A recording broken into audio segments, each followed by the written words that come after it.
Друзья, всем привет! Время идет, на своем Atlas Pro мы уже пробежали порядка 12 тысяч километров. Все круто, машина нравится, никаких проблем не доставляет, ничего не сломалось, ничего не отвалилось. В общем, все отлично, поэтому машинку можно честно рекомендовать. А сегодня в этом видео я хочу рассказать вам про приложение QD-Link, которое зеркалит смартфон на мультимедиа. Ну и сегодня подробно о нем. Поехали! Итак, пару слов про мультимедиа. Напомню, у меня Geely Atlas Pro в максимальной комплектации, производство ноября 2023 года. В это время в машины уже начали ставить обновленные мультимедиа. То есть здесь уже идут не такие вот иконки, а, как видите, иконочки новые. То есть здесь стоит другая прошивка, здесь уже изменен интерфейс, и здесь стоит другой Android. Если в той стоял Android 5.0, то здесь 5.1. Предыдущие магнитолы можно было, допустим, прошивать на GM Customs. Здесь же сделать это нельзя, но при этом здесь можно поставить тот же самый Carbit Link коробочку, либо просто напихать в нее приложений, там через определенный костыль, поставить ES-проводник и так далее. И тогда уже все будет реализовано тут. Но есть опять же подводные камни. В нашей мультимедии изначально нет GPS, то есть нужно обязательно ставить отдельно GPS-свисток. В нашей мультимедии для пользователей изначально залочен Wi-Fi, то есть, как видите, у нас мы можем включить Bluetooth, но колоночки Wi-Fi здесь нет. Тоже надо через костыль, там через ES-проводник все это расшаривать, чтобы раздать на нее интернет. И при этом мы ставим сторонние приложения, все это расшариваем, все это дело доустанавливаем и можем потерять гарантию от дилера. Кстати, если дилеры смотрят такое видео, то, пожалуйста, прокомментируйте в комментариях, влияет ли установка через ES-проводник на данной мультимедиа, в принципе, на гарантию, потому что многие люди из-за этого боятся прошиваться или ставить вот эти вот приложения. Изначально мультимедиа как бы все достаточно туповатое, то есть оно умеет проигрывать музыку, радио, телефон, там можно видео посмотреть с флешки, включить функции разные автомобиля, воспользоваться, конечно же, системой камера 360, спереди, сзади, сбоку все это дело посмотреть. Либо, опять же, покрутить по кругу. Но при этом все. У нас нет ни Android Auto, ни Apple CarPlay. Поэтому телефон мы можем подключить сюда только через QD-Link. В предыдущих версиях данной магнитолы приложение называлось Carbit Link, но, по-моему, суть от этого не меняется. Там оно плюс-минус одно и то же. Что мы получаем? Мы полностью зеркалим наш смартфон на нашу магнитолу. И, по сути, сюда не нужно совать никаких дополнительных приложений. Здесь у нас уже есть и интернет, и GPS, и все что угодно, и все современные обновленные приложения. А здесь, я напомню, 5-й Android, 5.1, по-моему. То есть тот же самый Яндекс.Навигатор здесь будет далеко не самой новой версией. Поэтому я активно пользуюсь QD-Link. А в своей машине я ничего дополнительного не устанавливал и ничего не прошивал. На машинкой я уже пользуюсь 9-й месяц. И поверьте, QD-Link мне вполне достаточно. Ну, давайте посмотрим, как это работает. То есть мы берем наш телефон, устанавливаем на него одноименное приложение QD-Link, точно такое же, как и здесь. Берем USB кабель. Кабель обязательно воткнут в левый разъем. Тут два разъема снизу, слева и справа. Слева включается флешка либо кабель для QD-Link, справа просто зарядка. Включаем QD-Link непосредственно на магнитоле и втыкаем кабель уже в телефон. При этом идет соединение. И, пожалуйста, все. Телефон нам больше не нужен. Телефон мы можем кинуть куда-нибудь в нижнюю панель. И, кстати, хочу вам сказать, что в дальней дороге, к примеру, телефон достаточно сильно нагревается. То есть после 2 часов езды у меня, допустим, старый Redmi 9A реально нагревается. Очень большой минус QD-Link в том, что когда у вас работает мультимедиа и запущена программа QD-Link, то у вас точно так же активен экран смартфона, и выключить его, к сожалению, нельзя. Если вы заблокируете смартфон, то магнитола начнет просить вас разблокировать и так далее, потому что сам QD-Link работать не будет. То есть вот, допустим, мы запускаем Яндекс.Навигатор, а нам пишет: пожалуйста, разблокируйте телефон. Разблокируем телефон, и после этого все работает. Ну, чтобы избежать этого нагрева, опять же, достаточно просто убавить яркость смартфона. Там в самый минимум, либо до середины. При этом все будет нормально дальше работать. Ну вот, значит, подключили наш смартфон, воткнули в него кабель, убираем его, он нам пока больше не понадобится, и дальше смотрим, что же умеет это приложение.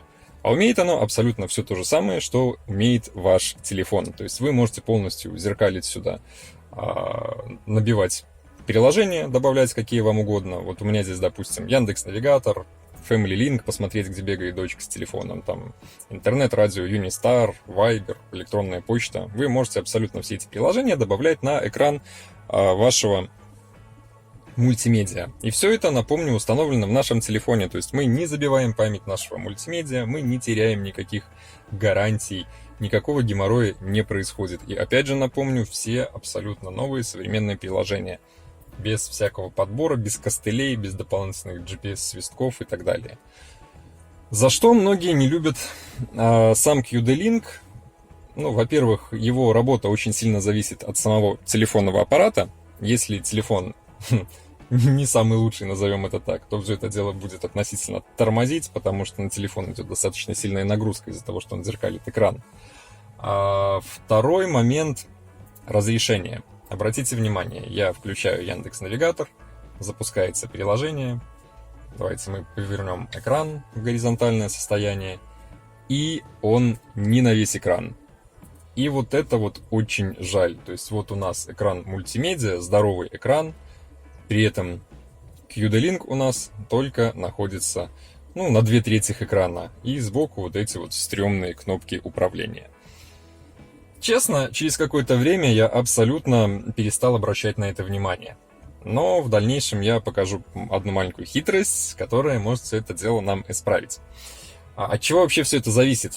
Вот эта вот рабочая часть экрана в QD-Link напрямую зависит от установленного разрешения экрана в самом смартфоне. И здесь можно применить маленький лайфхак. При этом все это станет на весь экран. Покажу в дальнейшем. Дальше, после того, как мы подключили наш смартфон, вот, допустим, мы запустили Яндекс.Навигатор, все отлично работает, с Android телефоном у нас полностью сенсорный экран получается, вы полностью управляете своим телефоном с экраном мультимедиа. То есть захотели, ушли в главный экран QD-Link, включили, я не знаю, там интернет-радио. Или, допустим, вот даже здесь работают такие приложения,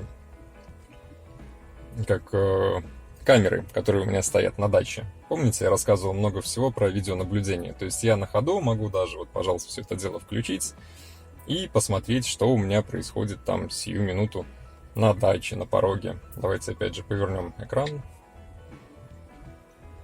Вот, пожалуйста. Прикольно. Все это дело я могу своей камерой просматривать на ходу. Кстати, про камеру очень много всего рассказано вот по этой ссылочке. Кому интересно, переходите, смотрите. В общем, суть QD-Link в том, что мы просто зеркалим наш смартфон на приборную панель, на наш мультимедиа. При этом у нас смартфон, кстати, еще момент, смартфон соединяется с мультимедиа у нас по Bluetooth, именно аудиоканал, а видео передается по кабелю. То есть по кабелю аудио не передается. Это важный момент. При этом у нас должен быть включен Bluetooth как на мультимедиа, так и на телефоне, чтобы звук передавался непосредственно уже на мультимедиа. Чтобы и Яндекс.Навигатор повороты озвучивал, и интернет-радио включить, и что-нибудь в этом роде. Чтобы музыка играла с того же Яндекса. Еще важный момент, касающийся непосредственно аудио.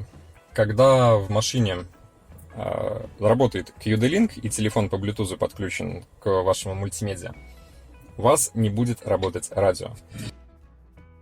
То есть вы включили радио, перешли на QD-Link, и радио будет выключаться. Одновременно QD-Link и радио работать не будет, потому что QD-Link полностью перехватывает звук с Bluetooth канала. Если хотите слушать радио, то, пожалуйста, включайте в том же самом Яндекс.Навигаторе Яндекс.Музыку, либо параллельно на телефоне какой-нибудь интернет-радио. Тогда все будет работать. Просто радио и QD-Link по Bluetooth, подключенный к телефону, работать не будут. Но и опять же есть хитрость. Если вы выключите Bluetooth в телефоне и, допустим, в мультимедиа, то аудиоканал остается свободным. Тогда можно включить и радио, и транслировать видео сюда с нашего телефона на QD-Link, а те же самые там поверните налево, поверните направо, у вас будет говорить динамик телефона. И как бы вот, пожалуйста, все работает. Так что имейте это в виду. Ну и опять же момент, как я и говорил, про QD-Link на весь экран. Если вы захотели полностью использовать весь свой экран в том же самом Яндекс.Навигаторе, при этом без вот этих кнопок, то на том же самом драйве, либо ForPDA, есть очень интересная инструкция по этому поводу. Здесь я сейчас все в подробностях расписывать не буду, я просто покажу, как это работает. Все манипуляции по настройке производятся исключительно со смартфоном. Мультимедиа машины мы не трогаем в принципе, здесь все стоковое, мы сюда не лезем, ничего не трогаем. Значит, в настройках телефона там, определенными алгоритмами мы ставим программку Second Screen, меняем разрешение, на мой взгляд лучше всего подобралось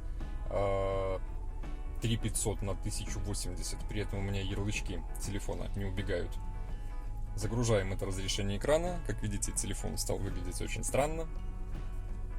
При этом запускаем тот же самый QD-Link, запускаем его на мультимедиа и подключаемся к нашему мультимедиа при помощи кабеля.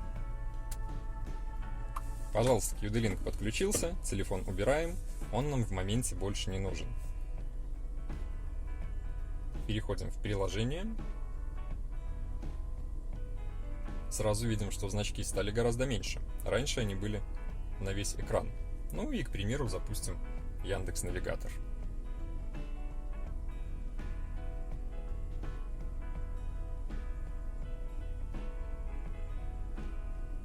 Пожалуйста, как видим, без лишних прошивок, без какого-то вмешательства в программное обеспечение, без дополнительных усилий мы имеем Яндекс.Навигатор на весь экран. Чего хотели, того добились. И, в принципе, все это работает. Но работает, к сожалению, тоже с определенными нюансами. Из-за того, что теперь на телефоне нестандартное изображение для самого телефона, есть косяки с боковыми управлениями. То есть, допустим, по центру экран работает вполне внятно и адекватно. Но по краям уже, к сожалению, идет смещение самого мультитача. То есть, вот видите, тут я в минусик еще попадаю, ладно, окей. Но, допустим, я хочу вызвать Алису, тычу в нее. Ну, вот здесь, наверное, сейчас тоже более-менее попал. Это хорошо можно показать, если запустить на телефоне настройку отображения касания. Сейчас мы ее включим. Вот, пожалуйста, я в телефоне включил функции для разработчиков, отображение касания и так далее. То есть, как видим, центр мы показываем правильно на экране. А если уходить дальше в бок, вот, к примеру, возьмем здесь снизу, то мы уже тычем вниз экрана. Вот видите, как относительно пальца все это дело. Также сверху. Обратно. Вот я жму в этом месте, но, как видите, касание происходит на сантиметр выше. То есть экран думает, что мы тычем чуть выше. И на самом деле это вызывает проблемы, когда вы хотите, допустим, в движении, на ходу забить какой-то маршрут. То есть не используя ту же самую Алису. Можно, конечно же, попросить ее поехать там туда-сюда, куда нам угодно. Но если функция той же самой Алисы отключена, то серьезно возникает геморрой с набором того же адреса. Вот видите, я хочу закрыть, а оно показывает туда. И набрать какой-то текст, я жму в букву Ю, а он мне тычет в точку. Я жму в букву З, а он мне тычет сверху. Я жму в букву Ж, ну, в Ж мы попали, это уже хорошо.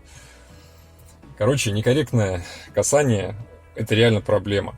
Пока смотришь на это просто на экране, это кажется мелочью. А когда ты пользуешься этим в машине на ходу, и ты вот банально не можешь закрыть менюшку, потому что ты тычешь в крестик, а касание происходит гораздо выше, это, ну, поверьте, проблема. Поэтому либо пользуемся QD-линком, как он изначально и задуман, либо можно просто попросить Алису перевести нас туда, куда надо, и не использовать экран в принципе. Вот как-то так. К сожалению, победить эту проблему с касанием до сих пор мне так и не удалось. И читал я про это и на драйве, и на том же самом FOPDA. Решения пока нет. Но, возможно, в дальнейшем где-то что-то допилят. Возможно, в том же самом second screen в программе, может, это программный баг какой-то там что-то починит.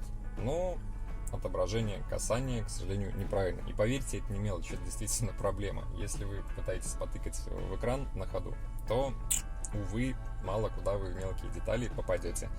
Ну, либо пользоваться, опять же, исключительно там голосовым помощником. Проведи меня туда, включи туда музыку, там, или выключи мою волну, и тогда у вас все будет как бы окей. И трогать будет не нужно. Работает само приложение достаточно стабильно, а много где читал, что куча народа вылетает. Мне, опять же, кажется, что это связано непосредственно с работой самого смартфона. То есть, допустим, мой дешевенький Xiaomi Redmi 9A вполне нормально с этим справляется. И никаких проблем с его работой не возникает. Говорят, на айфонах есть какие-то вопросы, какие-то с этим проблемы. При этом, вроде как iPhone при подключении через QD-Link, этот экран, к сожалению, становится не сенсорным. То есть управлять тем же самым Яндекс.Навигатором отсюда будет невозможно. Но у меня айфона нет, проверить не могу. Если вы знаете, как это работает, пожалуйста, расскажите в комментариях. Я думаю, другим пользователям будет вполне полезно. Сравнивая с тем же самым Apple CarPlay или Android Auto, конечно же, разница есть. QD-Link в этом плане проигрывает. У Android Auto хорошо, красиво пополам делится экран. С одной стороны у вас может быть навигация, с другой стороны может быть музыка. И самое главное, что там экран гаснет, и вы можете на ходу еще, в принципе, пользоваться телефоном там, со своими нуждами, а все остальное, навигация и музыка, у вас будет работать здесь непосредственно на мультимедиа. Ну, к сожалению, в QD-Link такое реализовать нельзя. Там все достаточно просто и топорно. Что мы видим на экране, то мы видим и на экране мультимедиа. На этом его функционал, в принципе, полностью заканчивается. Ну вот, как-то так. Мне кажется, все максимально подробно. Больше здесь про это приложение ничего не добавить и не убавить. Все достаточно просто. Зеркалим свой смартфон на мультимедиа, пользуемся и радуемся. А если уже хотим каких-то изысков, там полноэкранных режимов, Android Auto, Apple CarPlay и так далее, то ставим сторонние приложения, либо прошивки, паримся над гарантией, будет она теряться или нет. Об этом, кстати, если можете, тоже расскажите в комментариях. Очень интересно, как реагируют ваши дилеры, если вы уже используете прошитый либо с установленными приложениями автомобиль, и они уже видели об этом, если вы ездили на ТО и так далее. То есть, предъявляют ли вообще какие-то претензии? Потому что интересно. Мой дилер, допустим, сказал, что как только что-то лишнее будет видно в магнитоле, то она сразу слетает с гарантией. Неприятно, но факт. Рисковать неохота. Так что как-то так. Кому было полезно, ставим лайки, подписывайтесь на канал, заглядывайте в описание, а мы продолжаем. Всем пока!